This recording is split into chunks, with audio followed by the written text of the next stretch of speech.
Hey everyone, Derrick Oldensmith here. We're going to start another webinar now.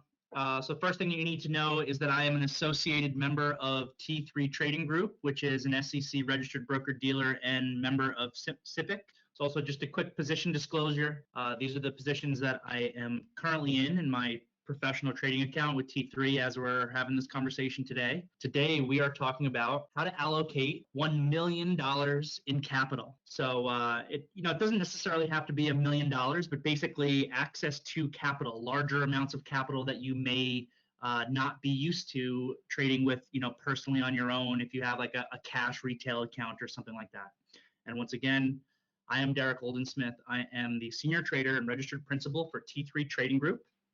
I manage T3's professional trading floor at our Manhattan headquarter office. I have been trading with T3 since 2010. I've mentored well over 100 professional traders over the course of my career with T3, currently managing a group of over 50, I think it's probably over 70 professional proprietary traders at this point. My personal life, been involved for martial arts for working on 30 years now. Used to fight professional kickboxing, and I'm happy to speak with everyone today. So let's get into the meat of it. So professional proprietary trading is something that people turn to most often for capital access. In reality, there are several major advantages to professional proprietary trading. You're going to get access to a lot of free professional education, access to a great community of other professional traders, direct market access with routing, which is really important and is going to be something that I speak to everyone about a little bit further today. And most importantly, probably the number one advantage, the number one reason why people come into proprietary trading is access to capital. So the way professional proprietary trading works at T3 Trading Group is after you are licensed, we are, regulated by FINRA. All of our traders have to be professionally licensed with SIE and Series 57 examinations. You are required to typically deposit an initial capital contribution in order to trade with us. And then what we usually do is allocate capital or buying power on top of your capital to trade with. The amount that we provide when someone is just getting started with us can vary a little bit depending upon that trader's experience level and the amount of the contribution that they're coming in with. But usually we'll start by allocating something like 20 times your contribution for any intraday trading, 8 times your contribution for any overnight positions, and then compensation is through a profit split. So based on those numbers, if someone joined T3 Trading Group with $50,000 in initial capital contribution with us, we would allocate them $1 million for intraday trading to start with, right from the beginning. One of the biggest advantages is access to capital, and again, it opens up a lot of potential strategies. So I never really have to be overly concerned with how much a stock costs when I'm trading. If I'm trading and I want to buy Apple stock, I could buy 2,000 shares, 4,000 shares, as long as I have access to the appropriate amount of buying power to be able to do that. And again, I don't have to be sitting there with a calculator saying, okay, if I want to buy 3,000 shares of Apple, how many dollars is that going to cost me? What I have to be concerned about is the risk.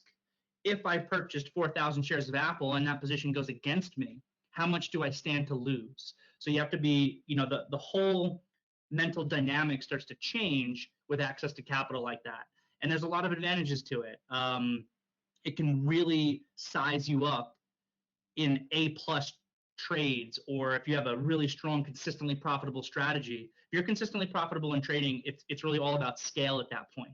So this can really help you to add scale. You can develop positions, work a particular ETF or a particular equity, build into or out of that position over time. So again, this capital access is a little bit of a double-edged sword, though. It can massively add to your profitability, but it can also significantly compound your losers. So that makes risk management extremely important. I repeat to my professional traders all the time, what I'm doing as a trader is probably 80 to 85% risk management and 15 to 20% maximizing reward. What I have to be constantly concerned about is what is the downside? What's the downside on this particular trade that I'm involved in? And what is the worst case scenario of the overall portfolio that I've built for myself? One of the things that I really love to do as a professional trader is I like to build into positions, and I like to get my positions to be what I refer to as risk-free. So how do you do that? It's basically just simple math, right? Try to make some simple numbers. If I bought 1,000 shares of a stock at $50 and I was risking 10 cents in that, so if it goes to $49.90, I'm going to lose. I'm going to get out for a loss. So therefore, I have $100 worth of risk.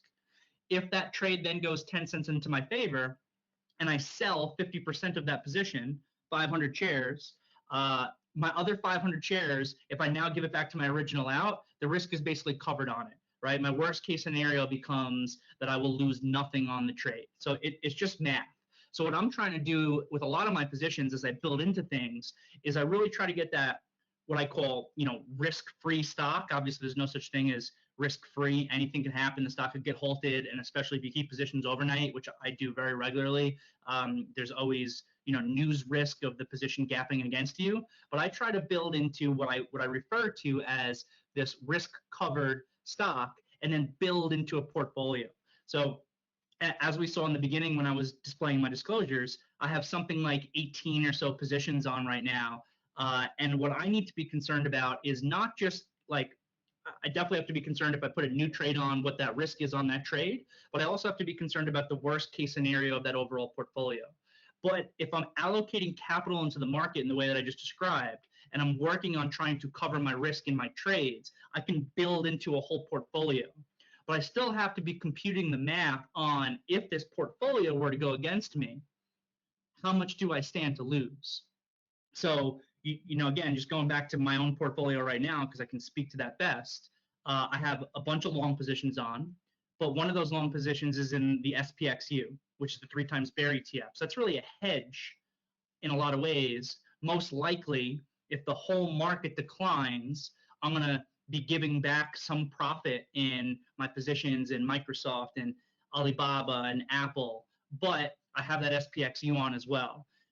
Got to be a little bit careful. I've definitely had times in my career where I felt like I was hedged because I was short SPYs and I had a lot of these stocks on as well. And, you can always get individual news in a company that comes out that can cause that stock to decline while the market's going up. And next thing you know, you're losing money in your hedge and you're losing money in the individual stock as well. That's definitely happened to me over the course of my career. So I really want to know, what's my worst case scenario?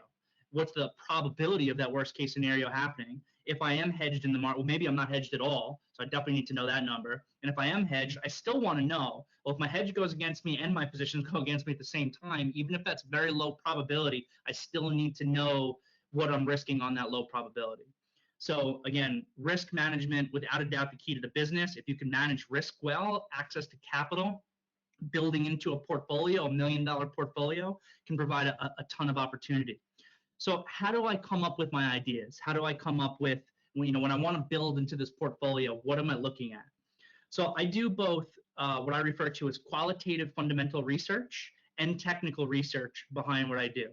So I describe my trading style as probably 85% technical in nature and 15% fundamental in nature.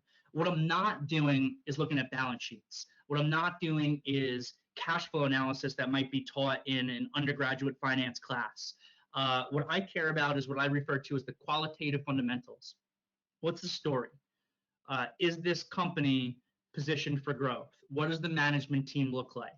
And I do a ton of reading, a ton of research every morning and every night, just in developing this story, developing this picture of the market, of the individual stocks that I'm involved in.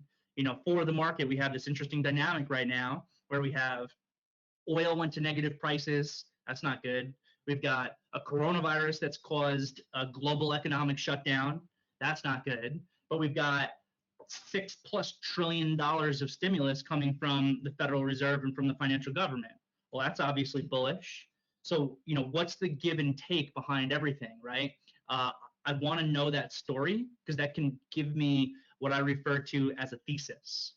And then having a thesis for the market or for an individual company is great, but you can't just blindly execute on that thesis. I'm wrong all the time, but that's when I'm really going to be turning to the technicals. The technicals tell me when and how to execute, how to manage risk, how to create a game plan. So for me, I'm a believer in having a top-down approach to technical analysis. I start with the big picture. I'm looking at weekly charts, I'm looking at daily charts. I like to have all of my entry execution in a lot of ways based on that big picture. If the weekly chart and the daily chart doesn't tell me it's a long, even if the 5-minute chart says it's a long, for the most part, I don't really want that trade, right? The way that I like to trade, I like to build myself into a portfolio of these positions, and then I will often very actively day trade around those positions. So everything is with an eye to, first of all, having that fundamental thesis, and then second of all, the larger time frame technicals. And then I can use the smaller time frames for execution and risk management. So what I tell my pro traders all the time that I work with is what I'm trying to do in the market is have large time frame reward for small time frame risk. So the big picture, again, that daily chart, that weekly chart, that's the side that I want to be on, especially if this turns into a swing trade, which some of my positions do. If this turns into a swing trade where I'm in it for a few days, a few weeks, even a few months, I want to make sure that that's really on the side of the big picture technicals. But how am I going to build into that position? I'm going to build into that position based on that smaller time frame. Maybe I can find on a 5 or 15-minute chart a spot to take small risk, whatever small risk is for that individual instrument. Maybe it's 15 cents, maybe it's 25 cents risk. And now if this really works out properly for me, I close well in that position during the day, that can then become a position that I keep overnight. And then even though maybe this position started with 15 cents risk, I could end up making $15 worth of reward on that. That's the type of risk reward that I'm looking for. And it starts with the big picture, working all the way down to the small picture. So I am a believer that the qualitative fundamentals can tell you what to buy, but the technicals tell you when and how to do it. You might have an idea. That idea might turn out to be true, and you put your position on. But if it takes 8 months for the market to realize that that idea was correct and for it to actually go in your way, as far as I'm concerned, 8 months, that's almost the same as being wrong, even though it worked out. You sat there, you were using your time, you were using your money, sitting in this position that wasn't giving you that follow through. But most likely, if that fundamental idea that you had really turned out to be correct, the technicals are going to eventually confirm it. And that's when you execute. Developing that fundamental thesis that I'm talking about, for me, is very beneficial because when I have a strong thesis, that's when I go max risk on a position. Max risk can turn into max reward. But you want to be very careful not to get stubborn with an idea. I believe in this idea, and then the technicals are not confirming that idea. You got to be able to be flexible. You can't just blindly buy something just because you think it's supposed to go up. That doesn't matter. The market's always what's right. And then what I like to do is trade around that core position. So there's a few ways that I might build into a position. Sometimes I just start with a small feeler. And again, access to a lot of capital, what I have to be concerned about is the risk. So maybe I want to build into a really big position in this stock or this ETF or the market itself. And I'm looking at this daily chart. And you know what? I like this daily chart. I know that if I bought now based on the daily chart, I probably got to give a lot of room. So I can't get into a big position right here. But let me start with a feeler. So a feeler for me might be, it's a small position. It could just be 100 shares, a couple hundred shares, something like that, small. And now that I have that position on, it forces me to get focused on it. When I'm focused on it, I start to develop a feel. That's probably why it's called a feeler. I start to develop a feel for that stock, how it trades, where the buying is coming in, where the selling is coming in. And then when I see the right moment to attack, it almost reminds me, not to get off topic, but if anyone who's listening to this webinar today has not read The Art of War by Sun Tzu, definitely recommend it. It's an old military book about military tactics, but a lot of that really applies to trading and to managing positions. So, you're sending out your little feeler into the battlefield, and you're able to assess the situation with that. And then when everything becomes stacked in your favor, when the sun is at your back, when you're on top of the hill and the other army is at the bottom of the hill, that's when you really size up and build into that position. And again, the way that I like to do that is I like to find spots where I can get heavier with smaller risk. I like to get my risk covered by selling a percentage of my position, usually 50% of my position at 1-to-1 of my risk. And now I'm building into this free stock. I'm building into it. And then maybe I'm wrong and it rolls over and my idea fails or whatever it is and I get stopped out. If I really did a good job with it, a lot of my failed trades turn into me losing no money. If I have good execution, my failed trades can turn into me losing no money. Sometimes I'm just straight wrong and obviously I lose my risk, so you got to be prepared for that as well. But then I'm able to build into that position, and now that position starts to really move in my direction. My army is starting to win the battle. All of a sudden, maybe this position is able to close very well, and now I can keep a large position overnight. And now I'm committing to that daily, that bigger time frame picture with that bigger time frame reward. And then while that's going on, so now I've got this great position, I'm going to trade around it for cash flow. Maybe the stock gets extended, right? For me, I measure extension versus an 8 and 21 EMA. That's kind of how I do it. Others can use an RSI. There's a bunch of ways to do it. But that stock gets really extended. Maybe I take some of my core position off, understanding that market's correct, and then I can rebuild into that.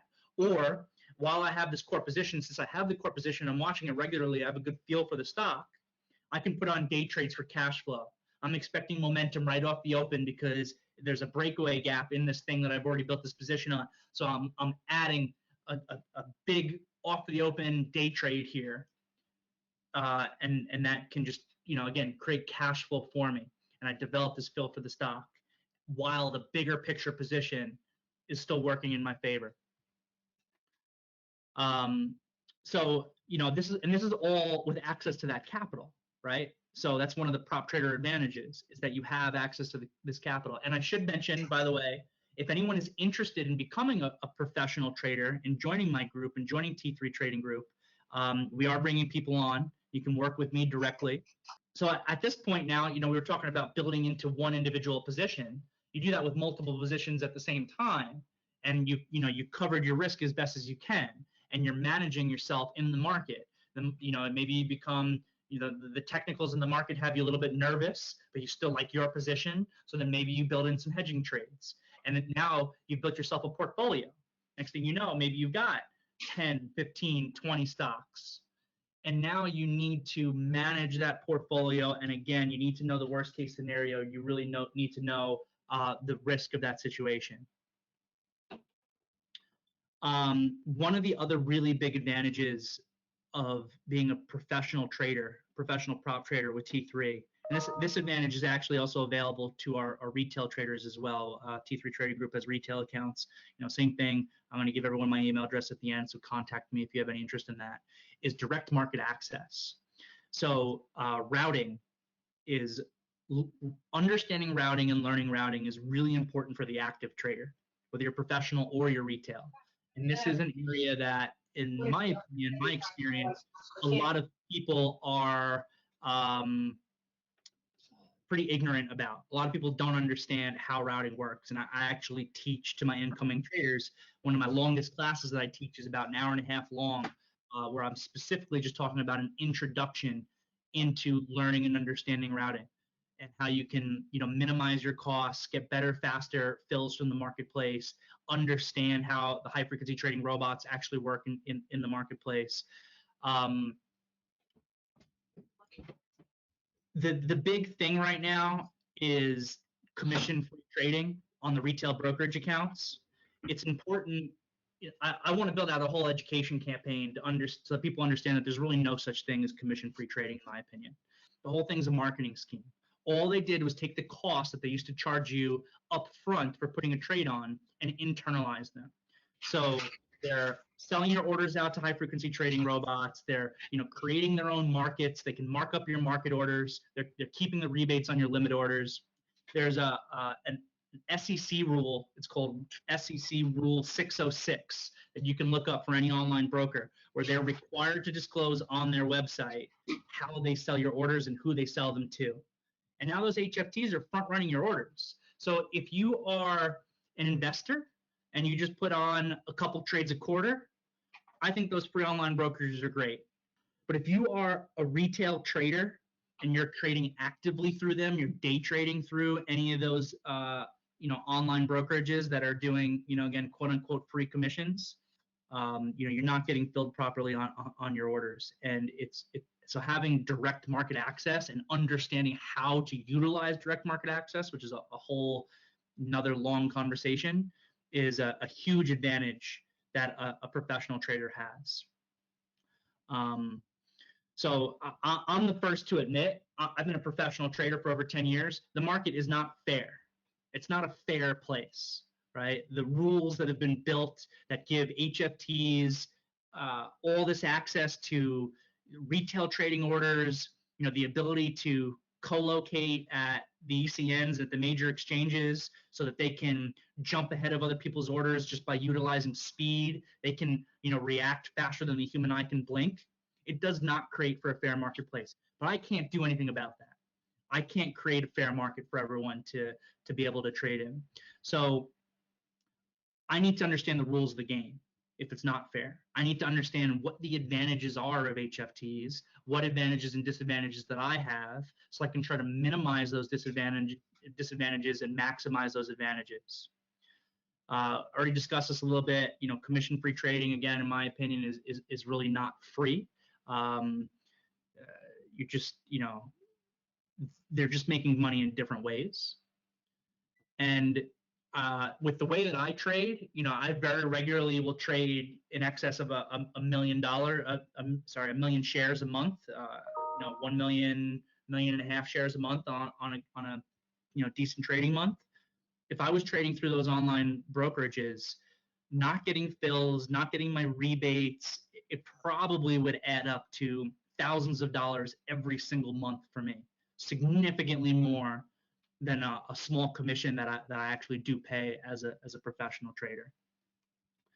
So that's basically it for today's webinar. I basically, just wanted to talk about, if you have access to a large amount of capital like professional proprietary traders do, what do you do with that capital? What is the advantage of having access to that capital? And it's your ability to be able to build into positions, to be able to maximize and leverage your A-plus ideas, to add scale to a consistently profitable strategy.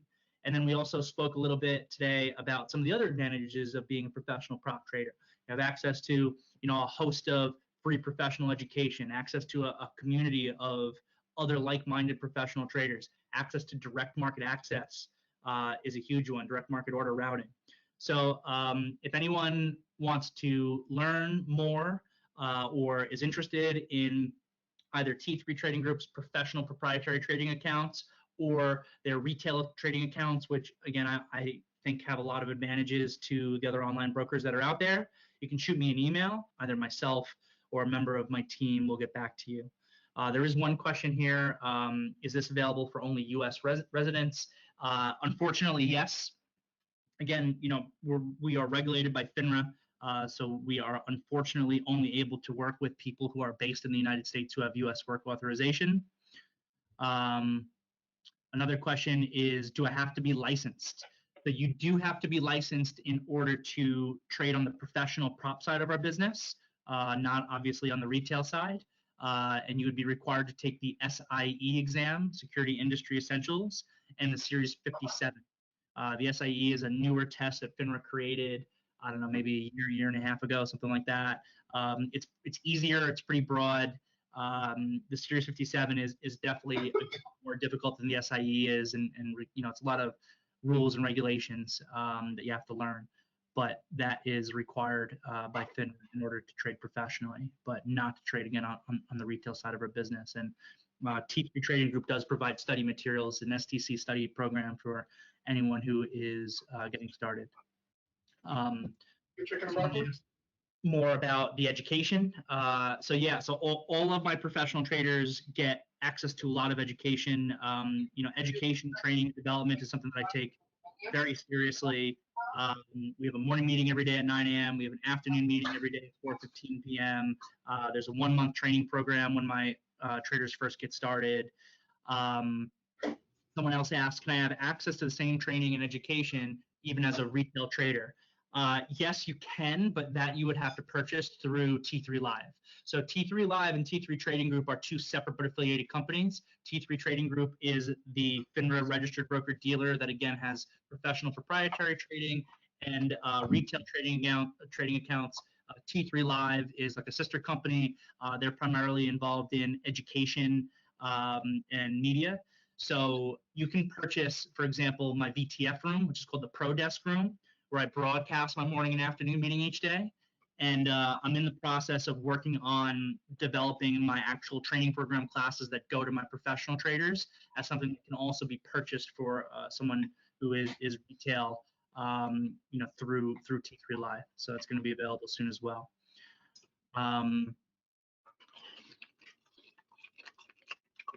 Sure.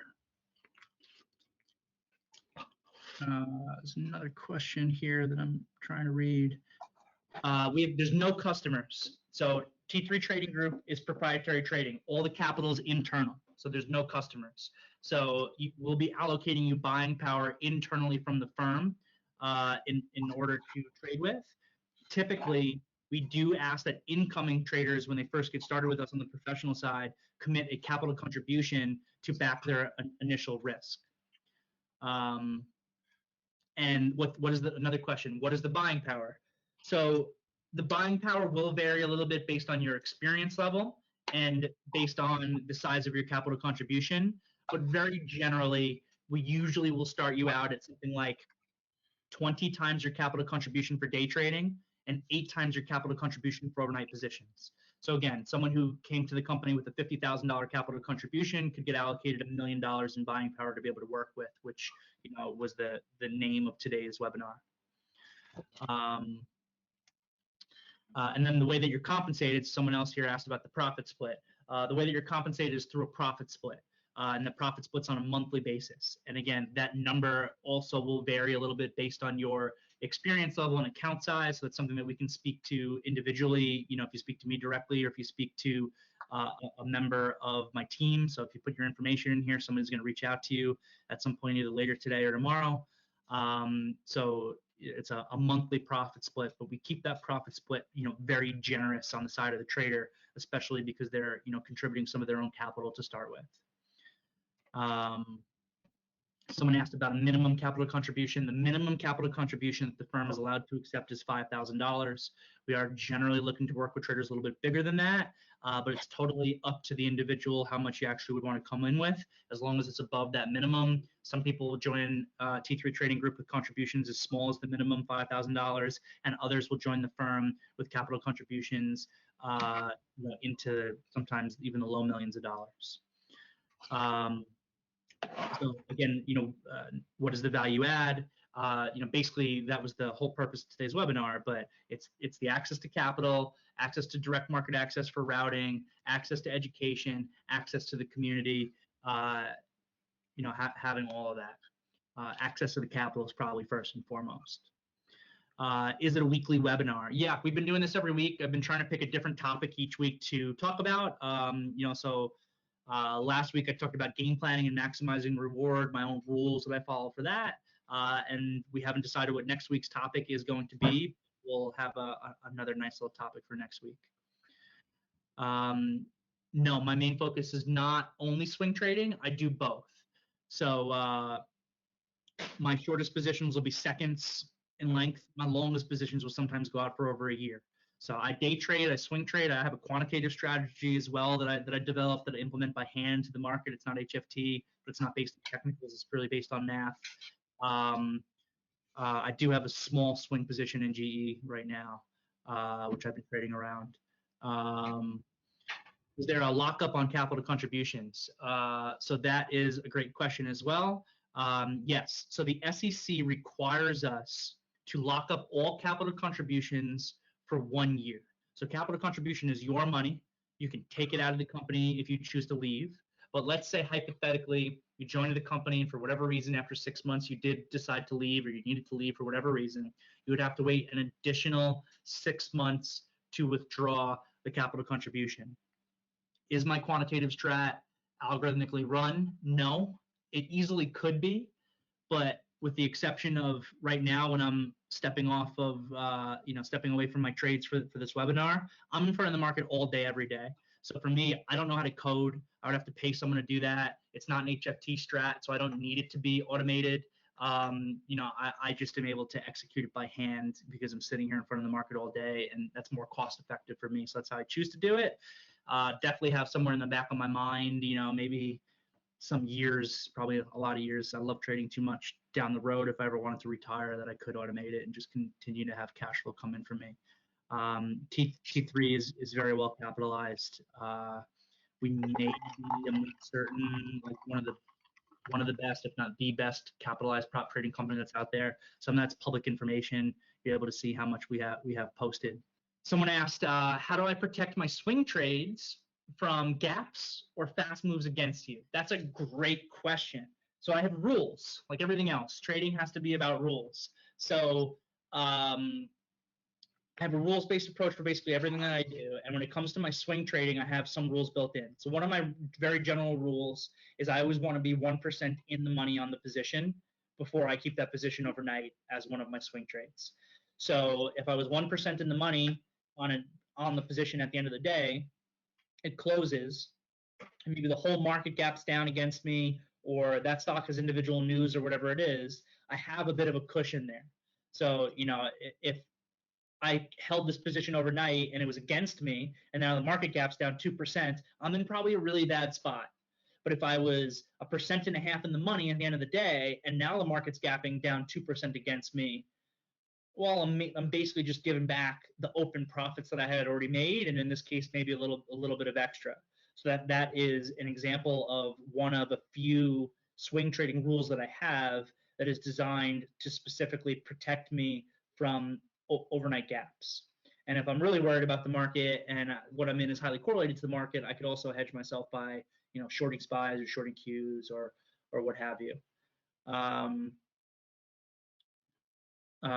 To the person who asked where it's posted, I'm pretty sure it's posted with it's with either FINRA or the SEC. I forget exactly. I can come up with the document for you if you shoot me an email and I can send it to you. No, I do not use a Bloomberg terminal in my own trading. I don't think that the value is worth the price.